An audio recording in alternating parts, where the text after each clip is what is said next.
ధైర్యాన్ని ఓ ఖడ్గం శాసిస్తుంది. మన ప్రాణాలకు విలువే లేదా నాన్న?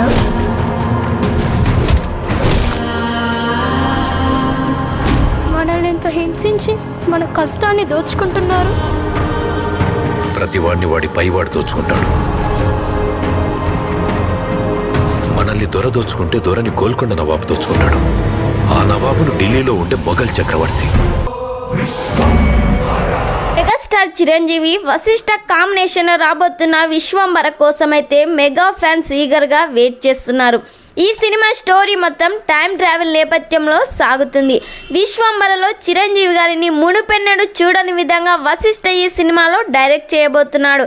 ఓన్లీ విఎఫ్ఎక్స్ కోసమే ఈ సినిమాలో 300 కోట్ల బడ్జెట్ అయితే పెడుతున్నారు. ఈ సినిమాలో చిరంజీవి గారికి జోడీగా త్రిష హీరోయిన్గా నటిస్తుంది. త్రిష మునుపెన్నడు చూడని విధంగా క్యారెక్టర్లో మునిగిపోతుందంట. ఈ సినిమాలో యాక్షన్ సీన్స్ కూడా ఓ రేంజ్లో ఉన్నాయి. ఎంఎం కీరవాణి సంగీతం అందిస్తున్నారు. ఈ సినిమా నుండి త్వరలోనే యాక్షన్ ట్రైలర్ కట్ని అయితే రివీల్ చేయబోతున్నారు. మరి ఈ సినిమా థియేటర్స్లో రిలీజ్ అయ్యి బిగ్గెస్ట్ బ్లాక్ బస్టర్ హిట్ కావాలని కోరుకుందాం.